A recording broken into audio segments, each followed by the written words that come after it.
আসসালামু আলাইকুম। সবাই কি আমার পিডিএফটা দেখতে পাচ্ছ? জি মেরা। জি স্যার।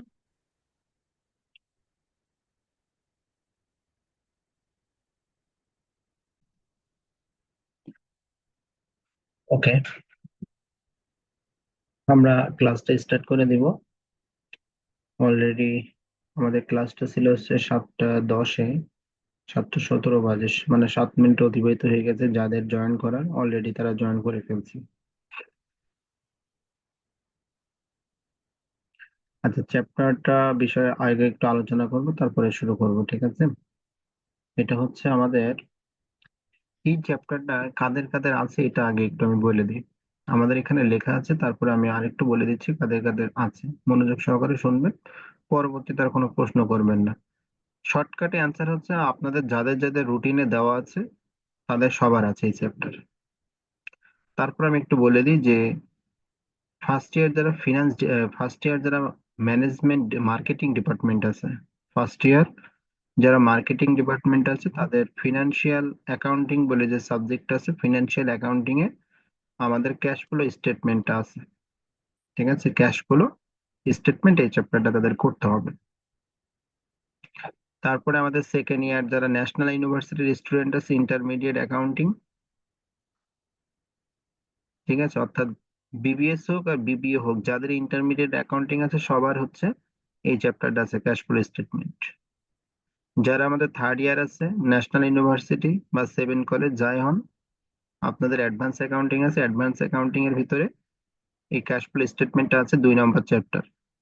ঠিক আছে, ওইখানে ফাইনাল অ্যাকাউন্ট আছে আর ক্যাশ ফ্লো স্টেটমেন্ট আছে। আমরা আপাতত ক্যাশ ফ্লো স্টেটমেন্টটা করবো, এটা শেষ হয়ে গেলে ফাইনাল স্টেটমেন্টও করে ফেলবো, ফাইনাল অ্যাকাউন্টও করে ফেলবো, ঠিক আছে?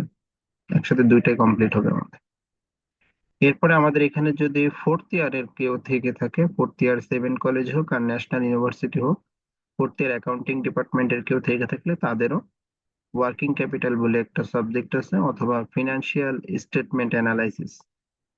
ঠিক আছে, ওয়ার্কিং ক্যাপিটাল অথবা ফিনান্সিয়াল স্টেটমেন্ট অ্যানালাইসিস তাদেরও ক্যাশ ফ্লো স্টেটমেন্ট আছে। ওকে, আবার second year national university management department, ঠিক আছে, তাদেরও ক্যাশ ফ্লো স্টেটমেন্ট আছে ফিনান্সে। তার মানে অনেকগুলো ডিপার্টমেন্টের এই ক্যাশ ফ্লো স্টেটমেন্টটা আছে। এই জন্য আমরা সবার যাদের যাদের এটা আছে সবার ক্লাসটা একসাথেই নিয়ে নিই। কারণ আলাদা আলাদা করে ক্লাস যদি নেই তাহলে লাইভ ক্লাসে জয়েন করবে 2জন স্টুডেন্ট, 3জন স্টুডেন্ট, 4জন স্টুডেন্ট। তো 2 জন 3জন করে স্টুডেন্ট যখন ক্লাসে আসে তখন ক্লাস নিয়ে এভাবে মজা পাওয়া যায় না। ক্লাসে যদি আপনারা প্রশ্ন না করেন তাহলে টিচাররা কিন্তু ক্লাস নিয়ে এরকম তৃপ্তি পায় না। এই জন্য ক্লাসে অনেক স্টুডেন্ট থাকলে আমরা ক্লাস নিয়ে তৃপ্তি পাই, যেন অনেক স্টুডেন্ট আছে, নিজেদের কাছে ভালো লাগে যেন অনেক স্টুডেন্ট আছে, তাহলে ক্লাসটা একটু ভালোভাবে নেই। কিন্তু 2জন 1জন থাকলে তখন আর ক্লাসটা ওইভাবে মন মতো নেওয়া হয় না। দেখবেন আপনারা নিজেরাই প্রমাণ যে যখন 2জন 1জন থাকেন তখন আমরা ঠিকভাবে ক্লাস নেই না।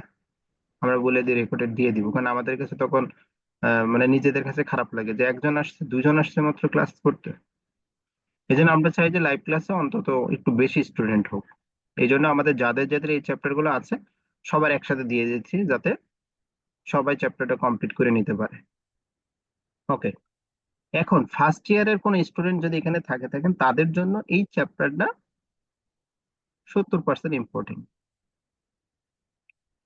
মানে এখান থেকে আসতে পারে নাও পারে ফার্স্ট ইয়ারে যারা আছেন, কিন্তু বাদ বাকি যারা আছেন second year, third year, fourth year, সবার জন্য 100% ইম্পর্টেন্ট।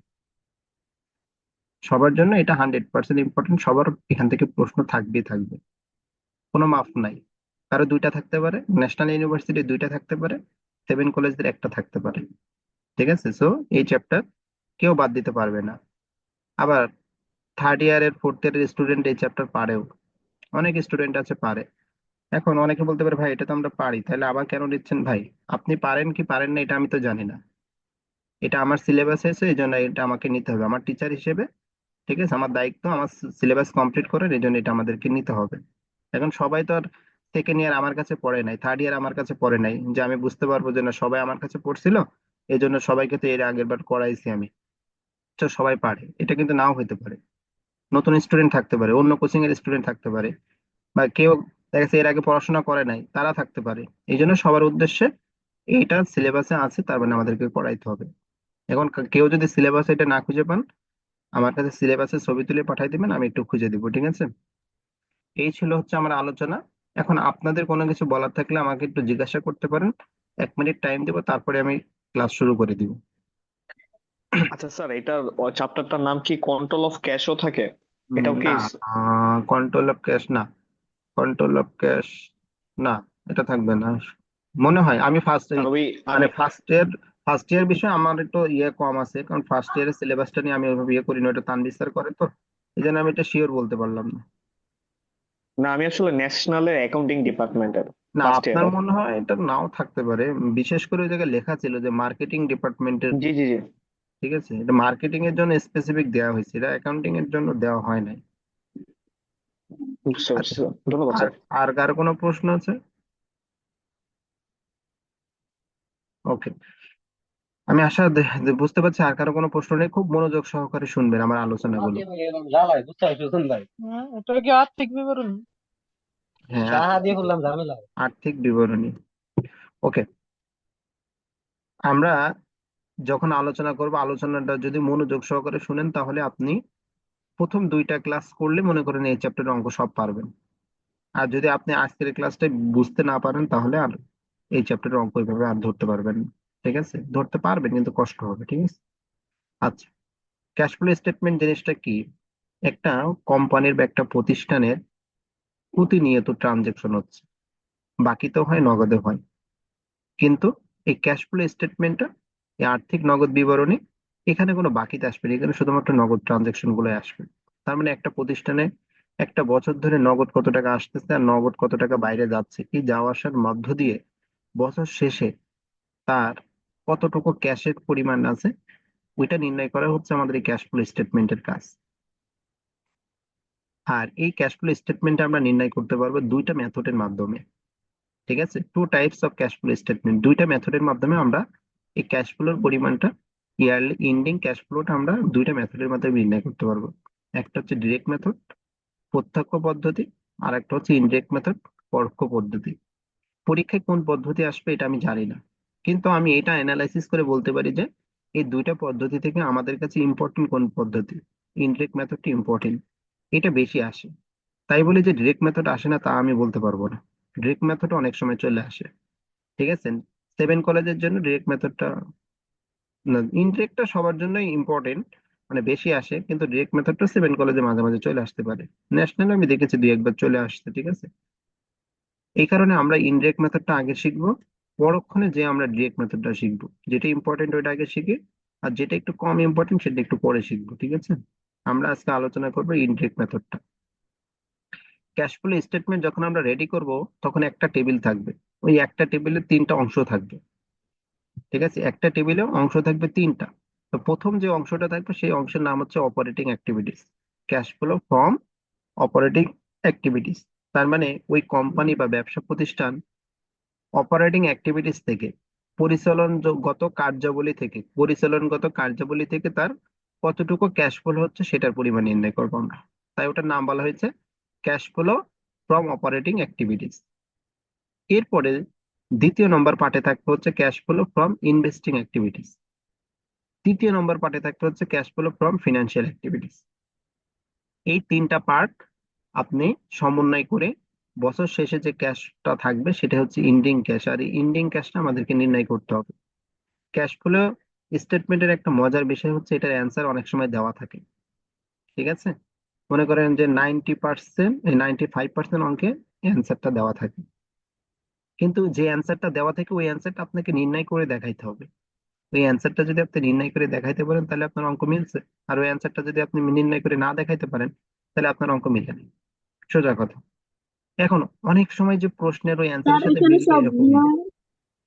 অনেক সময় স্যার যে এখানে সবগুলো ইংলিশে লিখবো? অনেক সময় যে আমাদের অনেক সময় যে আমাদের অ্যান্সারটা প্রশ্নের সাথে মিলবে এরকমও না। কারণ কি, প্রশ্ন তো অনেক সময় ভুল থাকে। আপনারা অনেক সময় পরীক্ষা ফেস করছেন না, প্রশ্ন অনেক সময় ভুল থাকে। তা প্রশ্নে যদি ভুল থাকে সেক্ষেত্রে কিন্তু আমাদের অ্যান্সার নাও মিলতে পারে, কিন্তু 99% অঙ্কে অ্যান্সার মিলে যায়। ঠিক আছে, আমরা যতগুলো অঙ্ক এই জায়গায় শিখবো প্রত্যেকটা অঙ্কে দেখবেন যে অঙ্ক মিলে, অ্যান্সার মিলে গেছে।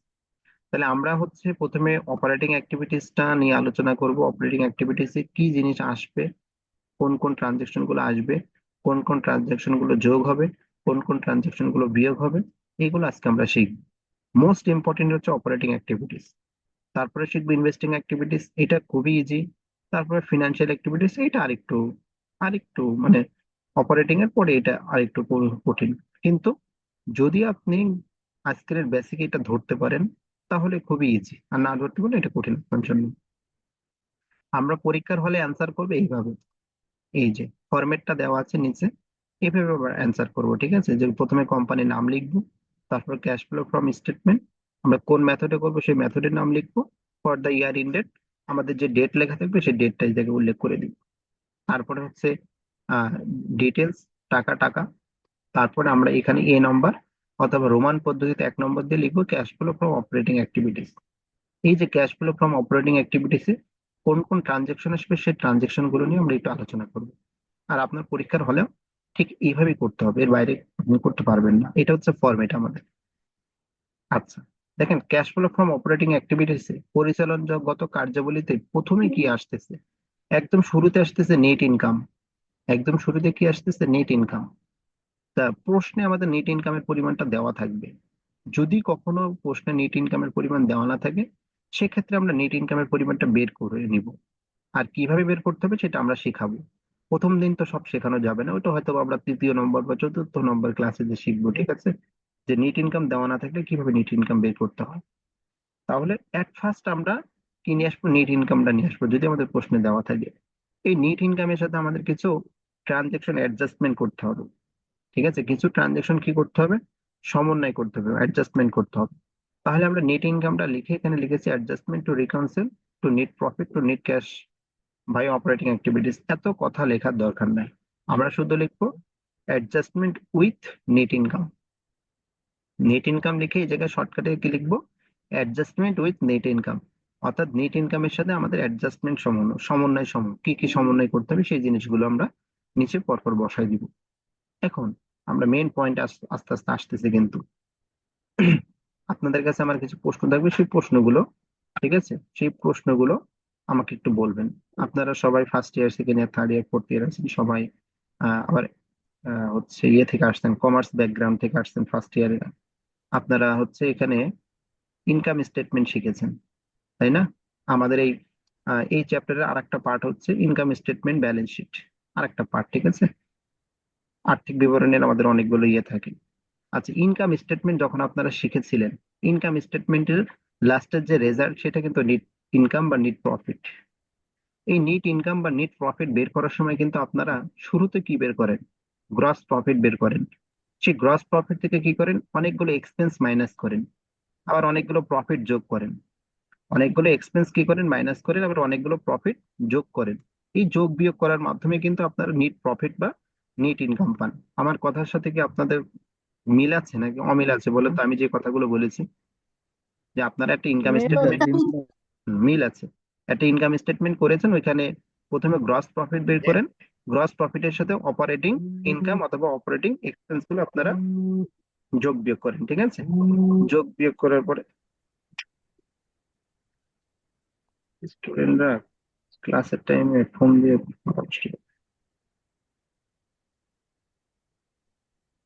ওকে। তাহলে হচ্ছে আমরা গ্রস প্রফিটের সাথে অপারেটিং এক্সপেন্স গুলো যোগ বিয়োগ করব, অপারেটিং এক্সপেন্স গুলো বিয়োগ করবো, আর অপারেটিং ইনকাম গুলো যোগ করবো, যোগ করে আমরা কি পাই, আমরা নেট ইনকাম পাই। ওকে। আচ্ছা, এইটা তো আপনারা সবাই জানেন যে সমন্বয় করতে বললে আগে যা করেছেন এখন তার বিপরীত করতে হবে, এটা কি জানেন?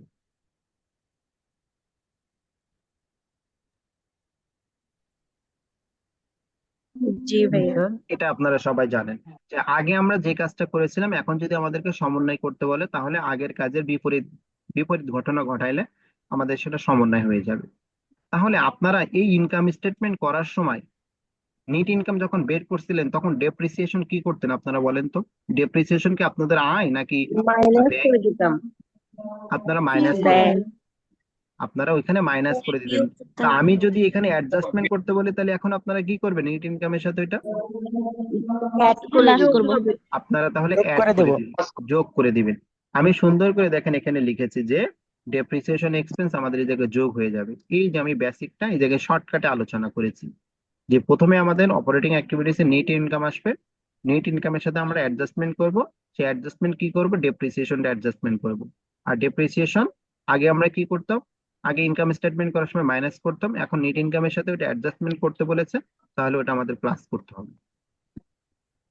এখন এক স্টুডেন্ট আমাকে প্রশ্ন করে বসলো, ভাইয়া কেন প্লাস করতে হবে, মানে প্লাস কেন করবে, এটা ব্যাখ্যা আমাকে একটু করেন।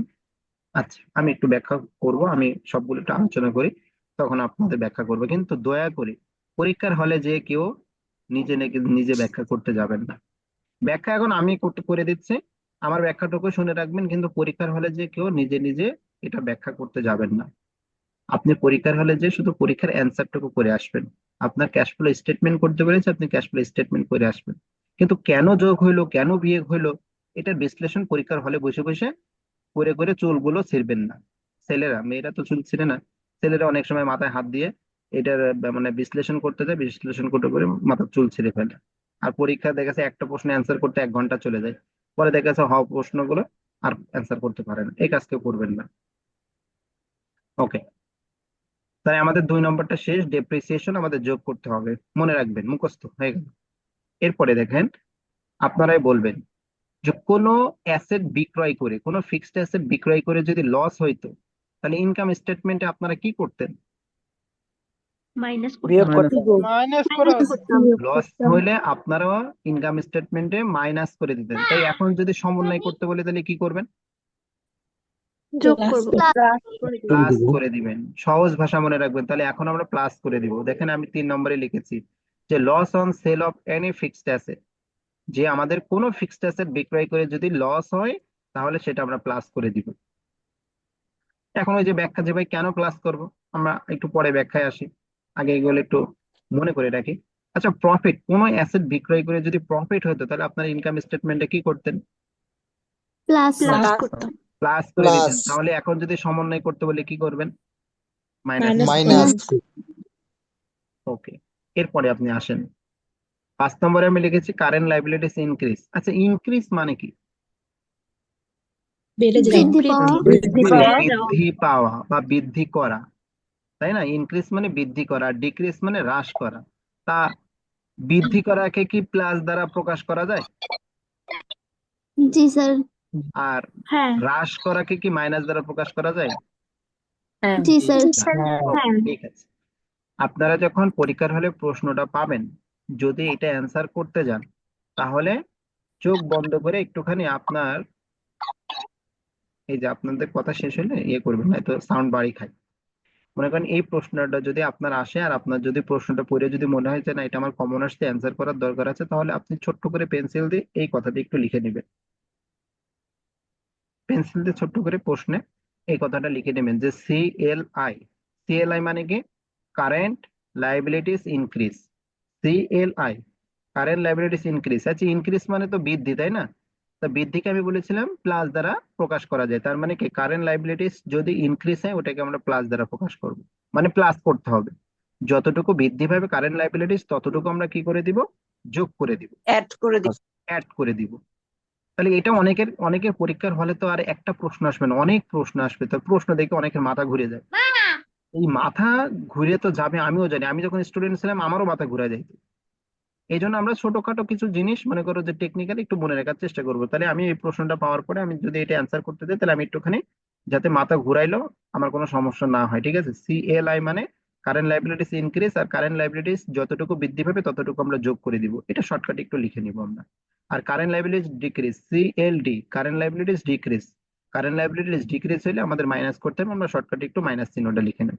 তার মানে আপনি প্রশ্ন যখন পড়বেন কারেন্ট লাইবিলিটিস যেগুলো যেগুলো ইনক্রিজ হবে এগুলোকে সব প্লাস লিখে রাখবেন, আর কারেন্ট লাইবিলিটি যেগুলো ডিক্রিজ হয়েছে ওইগুলোকে সব মাইনাস লিখে রাখবেন, তাহলে অঙ্ক করার সময় আপনার সুবিধা হবে। তা আপনি যদি 5 আর 6 মুখস্থ বাদেই কোনোভাবে মনে রাখতে পারেন, ঠিক আছে? কারেন্ট লাইবিলিটিস ইনক্রিজ হইলে যোগ আর কারেন্ট লাইবিলিটিস ডিক্রিজ হইলে বিয়োগ। ঠিক ওইটার বিপরীত ঘুরে ঘটনা ঘটাই দিবেন অ্যাসেটের ক্ষেত্রে।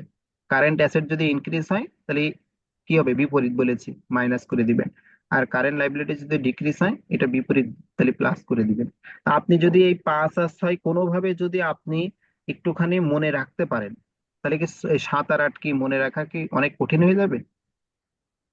না না স্যার। স্যার। জাস্ট আপনি উল্টাই দিবেন, কিন্তু আপনার কাছে এখন মনে হচ্ছে যে না স্যার এটা কোনো ব্যাপার না, কিন্তু আপনি যখন অ্যান্সার করতে যাবেন তখন আপনার কাছে এটা ব্যাপার।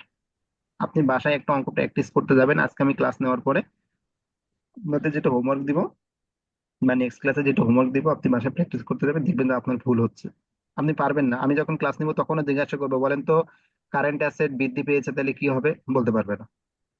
কারণ কি আপনার প্রশ্নে তো সরাসরি তখন কারেন্ট অ্যাসেট লেখা থাকবে না।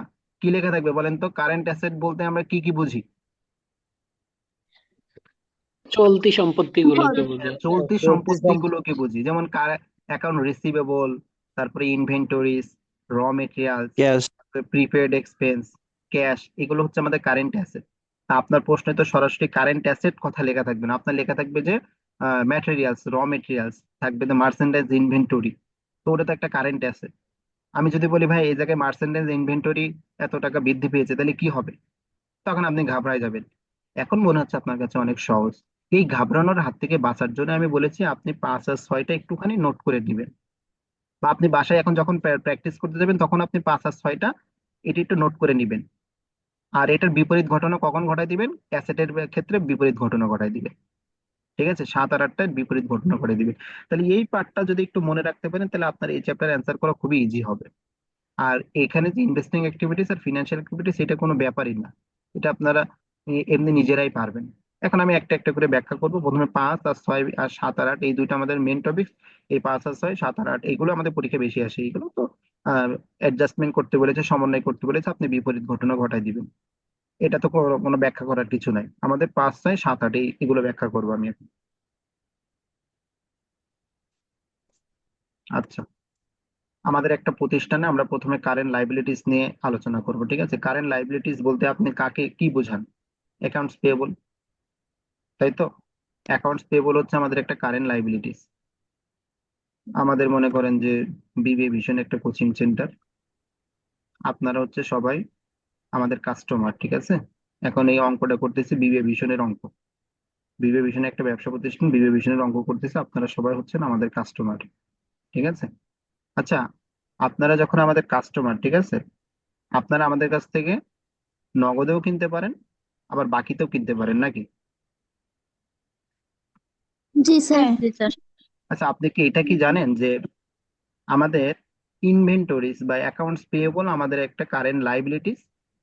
কারেন্ট লাইবিলিটিস বলতে যেই ট্রানজেকশন বা যেই ঘটনা বা যেই জিনিসগুলোকে আমি চাইলেই নগদে রূপান্তর করতে পারবো, সেগুলোই তো কারেন্ট লাইবিলিটিস বা কারেন্ট অ্যাসেট, তাই না?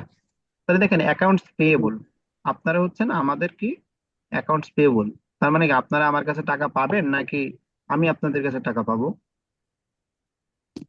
আপনার কাছে আমরা আমরা পাবো। পাবো। আমরা আমার পাবো। কাছে, আমার কাছে আপনারা পাবেন, ঠিক আছে? এই কারণে আপনাদেরকে বলা হচ্ছে অ্যাকাউন্টস পেয়েবল, ঠিক আছে? আমার কাছে আপনারা পাবেন, কেন পাবেন বলেন তো? আমার কারণ কাছে টাকা বাকিতে আপনি কোনো কিছু ক্রয় আপনারা, করেছেন। আপনাদের কাছ থেকে হয়তোবা আমি বাকিতে কোনো কিছু ক্রয় করেছি। কি ক্রয় করেছি? মনে করেন যে আপনাদের ভিতরে কারো একজনের একটা ফটোকপির দোকান আছে, ঠিক আছে? একটা ফটোকপির দোকান আছে, আমি তার কাছ থেকে 100 কপি ফটোকপি করে নিয়ে আসলাম, নিয়ে এসে আমি আমার অন্য স্টুডেন্টদের কাছে ওটা কি করলাম, নিয়ে এসে ওই সময় কিন্তু বিক্রয় করে দিলাম, তাই না? কোচিং এ তো এরকমই হয় যে আমি বাকিতে ফটোকপি করে নিয়ে আসলাম, আপনার একজনের কাছ থেকে নিয়ে এসে আমি অন্য স্টুডেন্টের কাছে যখন তখন নগদে বিক্রয় করে দিলাম। তাহলে আপনার তো আমি এখনো টাকা দিই নাই, আপনার কি টাকা দিয়েছি? কিন্তু আমি কিন্তু স্টুডেন্টের কাছে ওটা নগদ টাকা বিক্রয় করে দিলাম। তাহলে কি আমার প্রতিষ্ঠানেটা কি টাকা আসলো নাকি টাকা চলে গেল বলেন তো? আসলো। টাকা আসলো স্যার। আমার প্রতিষ্ঠানে কিন্তু টাকা আসলো, ঠিক আছে? আমার প্রতিষ্ঠানে কি হয়েছে, টাকা আসলো। তার মানে কি আমি যদি কারো কাছ থেকে বাকিতে কোনো কিছু ক্রয় করি, ঠিক আছে, আমি যদি কারো কাছ থেকে বাকিতে ক্রয় করি, ঠিক আছে, তাহলে অ্যাকাউন্টস কি হবে? অ্যাকাউন্টস পেয়েবল ক্রিয়েট হবে, অ্যাকাউন্টস পেয়েবল ক্রিয়েট হবে যাদের কাছ থেকে ক্রয় করব। অর্থাৎ যদি আমাদের দেনা দেনা এই পাওনাদারের পরিমাণ বৃদ্ধি পায়, তাহলে সেই ক্ষেত্রে কি হবে, আমাদের প্রতিষ্ঠানে টাকা আসতেছে, আমরা ওটাকে প্লাস করে দিব। এখন আমি যদি এই পাওনাদারকে যদি পরিশোধ করে দিই, এই পাওনাদারের পরিমাণ আগে মনে করেন পাওনাদার আমার কাছে 1,000 টাকা পাইতো, আমি 10 দিন পরে যে ওকে মনে করো যে 300 টাকা পরিশোধ করে দিয়েছি, তাহলে আমার প্রতিষ্ঠানের টাকা আসলো নাকি টাকা চলে গেল? চলে গেল। চলো। তাহলে চলে যখন গেল। অ্যাকাউন্টস পেয়েবল যখন ডিক্রিজ হবে, অ্যাকাউন্টস পেয়েবল মানে লাইবিলিটিস যখন ডিক্রিজ হবে তখন কি টাকা চলে যাচ্ছে, তখন মাইনাস। আর যখন অ্যাকাউন্টস পেয়েবল মানে পাওনাদারের পরিমাণ যখন বৃদ্ধি পাচ্ছে, তখন আমাদের কি হবে, আমাদের প্রতিষ্ঠানে টাকা আসতেছে। কারণ এর কাছ থেকে তো আমি বাকিতে সংগ্রহ করলাম, কিন্তু ওই জিনিসটা আমি তো আমার প্রতিষ্ঠানে নিয়ে তো নগদে বিক্রয় করে দিচ্ছি। তুমি যদি তোমার আশেপাশের দোকানগুলোর কথা চিন্তা করো, ব্যবসা প্রতিষ্ঠানগুলো চিন্তা করো, তারা কি সবাই কি নগদে মার্কেট থেকে নগদে কিনে নিয়ে এসে কি কাস্টমারদের কাছে বিক্রি করতেছে? না, এটা কিন্তু করতেছে না। তারা কিন্তু দোকান ওই বড় বড় কোম্পানির কাছ থেকে বাকিতে কিনে নিয়ে আসতেছে, বাকিতে নিয়ে আসতেছে বা দিয়ে যাচ্ছে তারা। ঠিক আছে, সেলসম্যানরা কি করছে, তাদেরকে দিয়ে যাচ্ছে।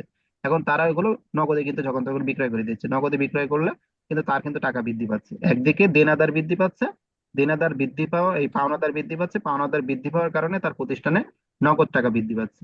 তা আমি দেখবো যে আমার প্রতিষ্ঠানে নগদ টাকা আসতেছে নাকি যাচ্ছে। নগদ টাকা আসতেছে, পাওনাদার বাড়লে নগদ টাকা বৃদ্ধি পায়। সহজ কথা, পাওনাদার বাড়লে নগদ টাকা বৃদ্ধি পায়, আপনি যোগ করে দিবেন। ঠিক আছে, আর পাওনাদারের পরিমাণ কমলে নগদ টাকা হ্রাস পায়, আপনি কি করবেন, ওটা মাইনাস করে দিবেন। আমাদের 5 আর 6 ডিসকাস করা শেষ। এখন আসবেন অ্যাকাউন্ট রিসিভেবল। অ্যাকাউন্ট রিসিভেবল হচ্ছে কি আমাদের, অ্যাকাউন্ট রিসিভেবল যাদের কাছে আমরা বাকিতে বিক্রয় করেছিলাম। দেখেন আমাদের অনেক স্টুডেন্ট আছে না, যে যাদের কাছে আমরা কি টাকা পাবো, বাকিতে সিট বিক্রয় করেছি, তাদের কাছে টাকা পাবো। আচ্ছা, এই যে মনে করেন যে আমি একজনের কাছে বাকিতে 500 টাকা সিট বিক্রয় করেছি, এই ব্যক্তি আমার অ্যাকাউন্ট রিসিভেবল। এই অ্যাকাউন্ট রিসিভেবল কিন্তু আমার একটা কারেন্ট অ্যাসেট, কারণ আমি যে কোনো মুহূর্তে ওর কাছ থেকে টাকা আদায় করে নিতে পারি, বা যে কোনো মুহূর্তে ওর কাছ থেকে আমি টাকা পাইতে পারি। তাহলে বলেন তো, যে আমাদের যদি অ্যাকাউন্ট রিসিভেবলের পরিমাণ বৃদ্ধি পায়, ঠিক আছে, অ্যাকাউন্ট রিসিভেবলের পরিমাণ যদি বৃদ্ধি পায়, তাহলে কি আমাদের টাকা আসবে নাকি টাকা চলে যাবে? মানে চলে যাবে। টাকা আসবে। চলে যাবে বলতে কি, টাকা সম পরিমাণ মানে নগদ টাকার সম পরিমাণ।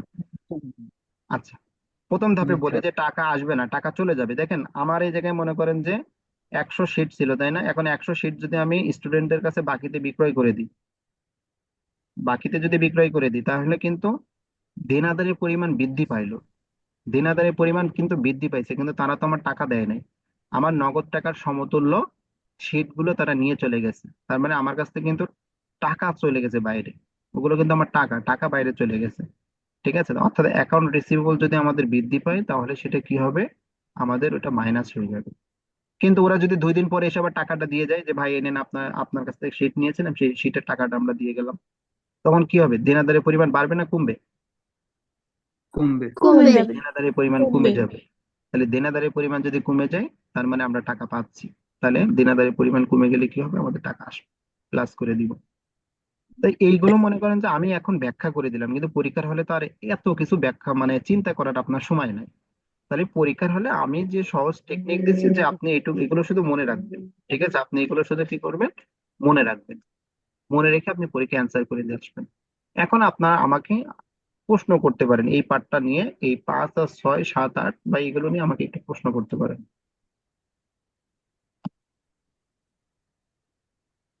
হ্যালো।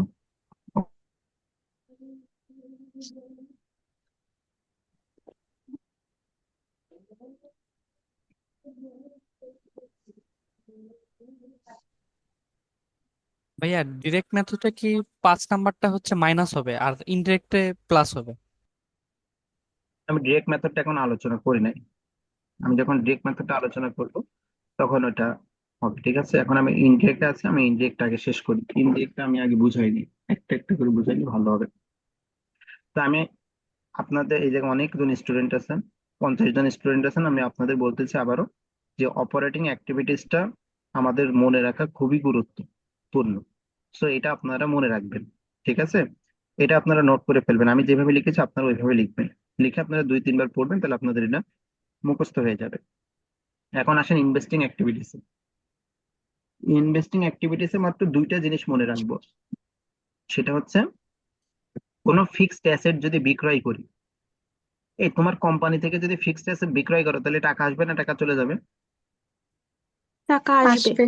তাহলে আসবে। টাকা আসলে তো আমাদের বৃদ্ধি পাচ্ছে, তাই না? তাহলে তো যোগ হবে, টাকা আসলে যোগ হবে, টাকা চলে গেলে, টাকা সমপরিমাণ জিনিস চলে গেলে আমাদের এটা বিয়োগ হবে। তাহলে দেখো, sale of any fixed asset, কোনো ফিক্সড অ্যাসেট যদি আমরা বিক্রয় করি তাহলে আমাদের টাকা আসবে, তার মানে ওটা যোগ হবে। আর purchase of any fixed asset, আমরা যদি কোনো ফিক্সড অ্যাসেট পার্সেস করি তাহলে আমার প্রতিষ্ঠানে অ্যাসেট আসতেছে কিন্তু টাকা, টাকা কি যাচ্ছে না? চলে জি যাচ্ছে। স্যার। টাকা কিন্তু চলে যাচ্ছে। তাহলে আমরা কোনো ফিক্সড অ্যাসেট যদি পার্চেস করি তাহলে আমাদের ওটা মাইনাস হবে, আর কোনো ফিক্সড অ্যাসেট যদি বিক্রয় করি তাহলে ওটা আমাদের প্লাস হবে। ইনভেস্টিং অ্যাক্টিভিটিস এই দুইটার বাইরে আর কোনো কিছু আসবে না। শেষ। এবার আসেন ফিনান্সিয়াল অ্যাক্টিভিটিস। ফিনান্সিয়াল অ্যাক্টিভিটিস এটা হচ্ছে আর্থিক কার্যাবলী, ঠিক আছে? আচ্ছা, একটা ব্যবসা প্রতিষ্ঠান বা একটা কোম্পানি যদি তার শেয়ার হোল্ডারদেরকে যদি লভ্যাংশ প্রদান করে তাহলে টাকা আসবে না টাকা চলে যাবে? যাবে। যাবে। চলে যাবে। তাহলে দেখেন চলে যাবে। আমরা লিখেছি পেইড ক্যাশ ডিভিডেন্ড, মানে টাকা মাইনাস চলে যাবে, চলে গেলে তো মাইনাস। এখন আপনি আপনার কোম্পানি বা ব্যবসা প্রতিষ্ঠান লোন নিয়েছিল, এই লোনের টাকা যদি আপনি পরিশোধ করে দেন তাহলে এই টাকা আসবে না টাকা চলে যাবে? যাবে। চলে যাবে। টাকা চলে যাবে। যাবে। এটাও কিন্তু আমাদের মাইনাস হবে। এরপরে আপনার কোম্পানি থেকে আপনি কমন শেয়ার বিক্রয় করতে পারেন বা কমন শেয়ার ইস্যু করতে পারেন বা বন্ড বিক্রয় করতে পারেন, বন্ড ইস্যু করতে পারেন। কোম্পানি কিন্তু এই কাজগুলো করে বা ব্যবসা প্রতিষ্ঠান এই কাজগুলো করে, ঠিক আছে? কমন শেয়ার অথবা বন্ড অথবা শেয়ার এগুলো বা স্টক আপনারা ক্রয় বিক্রয় করতে পারবেন, ঠিক আছে? এখন আপনারা যদি বিক্রয় করেন, তা আমি যদি বন্ড বিক্রয় করি বা কমন শেয়ার যদি বিক্রয় করি তাহলে প্রতিষ্ঠানে টাকা আসবে না টাকা যাবে? আসবে। টাকা আসবে। আসবে। আসবে। টাকা আসলে সেটা আমাদের যোগ হবে। এখন মনে করেন যে এই জিনিসটা একটু বলি যে মার্কেটে মার্কেটে মনে করেন যে শেয়ার বিক্রয় করেছেন আপনি, 10,000 টাকা শেয়ার বিক্রয় করেছেন মার্কেটে, 10,000 টাকা শেয়ার বিক্রয় করেছেন, তাহলে টাকা আসলো না টাকা গেল? আসলো। আসলো। আসলো। যোগ করলেন। এখন এই 10,000 টাকা শেয়ার যাদের কাছে বিক্রয় করেছিলেন এদের ভিতরে একজন আছে 3 মাস পরে বলতেছে ভাই আমি তো এই শেয়ারটা রাখতে চাচ্ছি না, এই শেয়ারটা আমি ফেরত দিতে চাচ্ছি বা এই শেয়ারটা আমি বিক্রয় করে দিতে চাচ্ছি। 2,000 টাকা, সেই শেয়ারের দাম হচ্ছে 2,000 টাকা। এখন এই ডিসিশনটা ওই শেয়ার হোল্ডার নেওয়ার আগে তো কোম্পানির সাথে কথা বলবে, তাই না? এখন কোম্পানি যদি বলে আচ্ছা ঠিক আছে আপনার বাইরে বিক্রি করার দরকার নেই, আমাদের শেয়ার আমরা উইথড্র করে নিচ্ছি, তা কোম্পানির শেয়ার কোম্পানি যদি ওটা উইথড্র করে নেয় তাহলে কি কোম্পানি কি ওটা বিনামূল্যে নিতে পারবে নাকি ওই 2,000 টাকা ওই ব্যক্তিকে দিয়ে তারপরে ওই শেয়ারটা উইথড্র করতে হবে? ওই টাকাটা ব্যক্তিকে দিয়ে দিয়ে তারপরে তারপর উইথড্র করা লাগবে। করতে হবে। যদি আমাদের শেয়ারের পরিমাণটা মার্কেটে কমাই দিই বা বন্ডের পরিমাণটা যদি মার্কেটে কমাই দিই বা হচ্ছে কমন স্টকের পরিমাণটা যদি মার্কেটে কমাই দিই বা মার্কেট থেকে যদি উইথড্র করে নিই তাহলে কি টাকা বাড়বে না কমবে? কমবে। কমে যাবে। তাহলে এই 2,000 টাকা তখন আমাদের মাইনাস হবে। এই 4 নম্বরে দেখেন লেখা আছে ডিক্রিজ শেয়ার অথবা বন্ড অথবা কমন স্টক। এই ডিক্রিজ মানে কমানো, আর রিডেমশন মানে কি? রিডেমশন মানেও কমানো, ঠিক আছে? রিডেমশন মানেও কমানো। তাহলে আমাদের এই ডিক্রিজ অথবা রিডেমশন যদি বলে তাহলে ওটা আমাদের কি করতে হবে? মাইনাস করে দেখাইতে হবে। তাহলে এগুলো কি মনে এগুলো কি মনে রাখতে পারবেন? ইনশাল্লাহ স্যার। জি স্যার, ইনশাল্লাহ। আপনি এইটা সুন্দর করে আপনারা খাতায় লিখবেন, অপারেটিং অ্যাক্টিভিটিস এগুলো লিখবেন, ইনভেস্টিং অ্যাক্টিভিটিস লিখবেন, ফিনান্সিয়াল অ্যাক্টিভিটিস লিখবেন। আপনি 2, 3 বা 4 বার পড়বেন, তাহলে দেখবেন যে অঙ্ক আপনার কাছে অনেক ইজি, অনেক ইজি। এখন আসেন, ওই যেটা আলোচনা করলাম ওইটাই আমাদের ফরম্যাটে বসানো। আজকে কিন্তু অঙ্ক হবে না, কারণ অঙ্ক আমার কিছুই না, আপনাকে আগে বেসিক ক্লিয়ার হইতে হবে। তাহলে আমাদের এখানে নেট ইনকাম ছিল, তার সাথে অ্যাডজাস্টমেন্ট করেছিলাম ডেপ্রিসিয়েশন এক্সপেন্স, তাহলে ডেপ্রিসিয়েশন এক্সপেন্স যোগ হবে। তারপরে ইনক্রিজ ইন কারেন্ট অ্যাসেট, আচ্ছা এটা পরে আসি। আমাদের এই যে প্রফিট লস সিরিয়াল মেনটেন করবেন, ঠিক আছে? সিরিয়াল যে ব্রেক করলে কোনো সমস্যা হবে তা না, কিন্তু মেনটেন করলে আপনার অঙ্ক করতে সুবিধা হয়। নেট ইনকামের পরপরই আপনি ডেপ্রিসিয়েশন এক্সপেন্সটা নিয়ে আসবেন, ওটা প্লাস হবে। তারপরে দেখবেন যে আপনার কোনো লস আছে কিনা, ফিক্সড অ্যাসেট বিক্রয় করে কোনো লস আছে কিনা, যদি লস থাকে লসটা নিয়ে আসবেন। তো লস আমাদের কি করতে হয়, যোগ না বিয়োগ? যোগ। যোগ। করতে হয়। যোগ করতে হয়, যোগ। ঠিক আছে? আমরা সমন্বয় করতেছি তাহলে যোগ করতে হবে, তাহলে আমাদের এটা পজিটিভ আকারে দেখাবো। আর প্রফিটটা আমাদের বিয়োগ করতে হয়, ঠিক আছে? ওটা আমরা নেগেটিভ আকারে দেখাবো। তারপরে হচ্ছে যে কারেন্ট লাইবিলিটিস, কারেন্ট লাইবিলিটি যদি ইনক্রিজ হয়, ঠিক আছে, কারেন্ট লাইবিলিটিস যদি আমাদের কি হয়, ইনক্রিজ হয়, তাহলে এই কথাটা লিখতে হবে কিন্তু ইনক্রিজ ইন কারেন্ট লাইবিলিটিস, তাহলে ওটাকে আমরা পজিটিভ আকারে দেখাবো। আর যদি কারেন্ট লাইবিলিটিস ডিক্রিজ হয় তাহলে ডিক্রিজ ইন কারেন্ট লাইবিলিটিস, ওটা আমরা নেগেটিভ আকারে দেখাবো। তারপরে আমরা অ্যাসেটের বেলায়, মাইনাস। ঠিক আছে? ইনক্রিজ ইন কারেন্ট অ্যাসেট যদি ইনক্রিজ হয় তাহলে সেটা আমরা মাইনাসে দেখাবো, আর decrease in minus current asset যদি ডিক্রিজ হয় ওটা আমরা প্লাসে দেখাবো। তাহলে আপনি সিরিয়ালটা ব্রেক করা বাধ্যতামূলক না, কিন্তু আপনার সুবিধার্থে আপনি সিরিয়ালটা ব্রেক করবেন। আমি কিন্তু এই জায়গায় সিরিয়াল অনুযায়ী লিখি না, আমি বলেছি এই সিরিয়াল অনুযায়ী আপনারা করবেন, তাহলে আপনাদের মনে রাখতে সহজ হবে। ঠিক আছে, আর এটা তো আমি বই থেকে কপি করেছি, এই জন্য ওটা সিরিয়াল মেনটেন করে নাই, কিন্তু আমি কিন্তু এই জায়গায় সুন্দর করে সিরিয়াল অনুযায়ী কোনটার পরে কোনটা লিখবেন আমি লিখে দিয়েছি। আচ্ছা, এখন আসেন, এই যে আপনি নিট ইনকামের সাথে অনেক ট্রানজেকশন যোগ বিয়োগ করলেন, সমন্বয় করলেন, তাই না? তা সমন্বয় করার পরে তো এই জায়গায় একটা রেজাল্ট আসলো,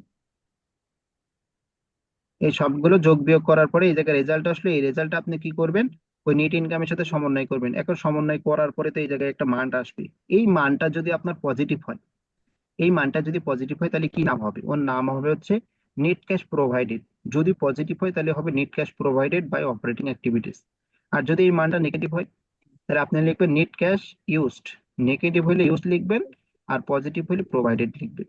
তাহলে net cash provided by operating activities অথবা net cash used by operating activities. আমাদের কিন্তু একটা শেষ।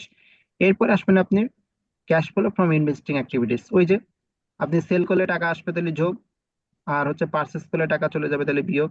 তাহলে এই দুইটা যোগ বিয়োগ করে কিন্তু একটা রেজাল্ট আসবে। ওই রেজাল্টের নাম যদি পজিটিভ হয় তাহলে প্রোভাইডেড, নেগেটিভ হলে ইউজড। অনেক স্টুডেন্ট আছে দেখছি যে এই যে অপারেটিং এ যেটা বের করলো, অপারেটিং বের করার পরে ইনভেস্টিং বের করলো, বের করার পরে এই জায়গায় যোগ বিয়োগ করে দিল, করার পরে এই জায়গায় যে রেজাল্ট আসলো ওইটা নাম লিখে, এটা আপনি যোগ বিয়োগ করবেনই না, এটার কোনো নামও হবে না। আপনার নাম হবে অপারেটিং থেকে যেটা পেয়েছেন ওইটার নাম হবে, ইনভেস্টিং থেকে যেটা পেয়েছেন ওইটার নাম হবে। কিন্তু অপারেটিং আর ইনভেস্টিং যোগ বিয়োগ করে যেটা হবে ওটার কোনো নাম নাই, বা এটা করার দরকারও নাই যোগ বিয়োগ। আমরা তিনটা একসাথে যোগ বিয়োগ করব। এবার আসেন সি নম্বর বা 3 নম্বর দিয়ে লিখবেন cash flow from financial activities. Financial activities আমি বলেছিলাম যে payment for cash dividend, cash dividend payment করলে ওটা মাইনাস। এরপরে ইস্যু হলে যোগ, রিডেমশন হলে বিয়োগ, ও বন্ডস পেয়েবল। ঠিক আছে, বন্ডস পেয়েবল, এই বন্ডস পেয়েবলটাও কিন্তু আমাদের একটা হচ্ছে ফিনান্সিয়াল অ্যাক্টিভিটিস এর ট্রানজেকশন। এই বন্ডস পেয়েবলটা যদি আমাদের ইস্যু হয় তাহলে যোগ হবে, আর যদি রিডেমশন হয় তাহলে বিয়োগ হবে। তখন আপনি এই জায়গায় দেখাবেন, যোগ হইলে পজিটিভ আর বিয়োগ হইলে নেগেটিভ আকারে দেখাই দিবেন। এখানেও সেম, ইস্যু বা রিডেমশন অফ কমন স্টক বা শেয়ার, শেয়ার প্রিমিয়াম বা ক্যাপিটাল এক্সেস অ্যাট পার। আচ্ছা, শেয়ার প্রিমিয়াম, শেয়ার আপনার 10 টাকা দামে শেয়ার যদি 12 টাকা বিক্রয় করেন, তাহলে এই 2 টাকা কি আপনার প্রতিষ্ঠানে আসবে নাকি 2 টাকা আপনার প্রতিষ্ঠান থেকে চলে যাবে? আসবে। আসবে। তাহলে যদি আপনার প্রতিষ্ঠানে শেয়ার প্রিমিয়াম বাবদ টাকা আসে তাহলে তো সেটাও আমাদের পজিটিভ হবে, তাই না? তাহলে এই শেয়ার প্রিমিয়ামটাও কিন্তু আমরা এখানে দেখাই দিব। শেয়ার প্রিমিয়ামের আর একটা নাম থাকতে পারে ক্যাপিটাল এক্সেস অ্যাট পার, মানে এটা অধিহার, ক্যাপিটাল এক্সেস অ্যাট পার মানে অধিহার, আর শেয়ার প্রিমিয়াম মানে অধিকার। আর বলছে payment of long term loan, loan যদি পরিশোধ করে দিই তাহলে এটা মাইনাস হবে। সবগুলো যোগ বিয়োগ করলে একটা মান আসবে, ওটা যদি পজিটিভ হয় তাহলে প্রোভাইডেড, আর নেগেটিভ হইলে ইউজড। এখন আপনি ওই যে অপারেটিং প্রথমটা, দ্বিতীয়টা ইনভেস্টিং, তৃতীয়টা হচ্ছে ফিনান্সিয়াল, সবগুলো যোগ বিয়োগ করে এই জায়গায় একটা রেজাল্ট আসবে। ওই রেজাল্টের নাম যদি পজিটিভ হয় তাহলে ইনক্রিজ, আর যদি ওটা নেগেটিভ হয় তাহলে ডিক্রিজ। তাহলে নেট ইনক্রিজ ইন ক্যাশ অথবা নেট ডিক্রিজ ইন ক্যাশ। এর সাথে আপনি আপনার প্রশ্নে দেওয়া থাকে একটা ওপেনিং ক্যাশটা যোগ করে দিবেন, যোগ করলে আপনি যেটা পাবেন সেটা হচ্ছে আপনার চূড়ান্ত অ্যান্সার, এন্ডিং ক্যাশ ব্যালেন্স বা ক্লোজিং ক্যাশ ব্যালেন্স। এই ছিল আমাদের ফরম্যাট, এই ফরম্যাটে আমরা অঙ্ক রেডি করব। তা নেক্সট ক্লাস থেকে আমরা অঙ্ক ইনশাল্লাহ করব, প্রত্যেকটা অঙ্ক সলভ করা হবে এখানে, ঠিক আছে? কোনো অঙ্ক বাদ দিব না আমরা। এই শীটে অনেকগুলো অঙ্ক স্যার আছে।